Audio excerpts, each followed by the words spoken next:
Сәлем достар, менің арнама қош келдіңіздер. Бүгін осындай өте дәмді үйдегі бар заттардан жасалатын ең оңай лагман дайындайтын боламыз. Сондықтан да видеоны соңына дейін қараңыздар. Ол үшін бізге сақтап туралған ет, сәбіз, картоп, орам жапырақ және де пияз қажет болады.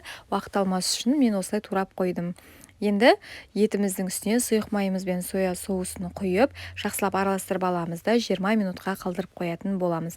20 минуттан соң қазанымызды қыздырамыз да етімізді салып, жақсылап қуырып алатын боламыз. Содан соң оның үстіне пиязымыз бен томатымызды қосып, тағы да жақсылап араластырып қуырып алатын боламыз. Содан соң оның үстіне орам жапырағымызды салып, тағы да жақсылап қуырып, содан соң оның үстіне суымызды құятын боламыз. Дәміне қарай тұзымызды салып қоятын, бетін жауып қоятын боламыз.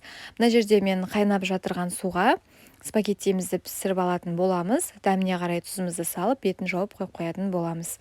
Мына жерде сәбізіміз бен картопымызды саламыз.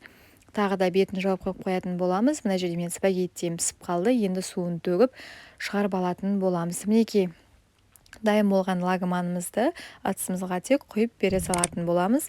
Жасап көріңіздер. Назарларыңызға рахмет. Сіздермен болған Азиза. Сау болыңыздар.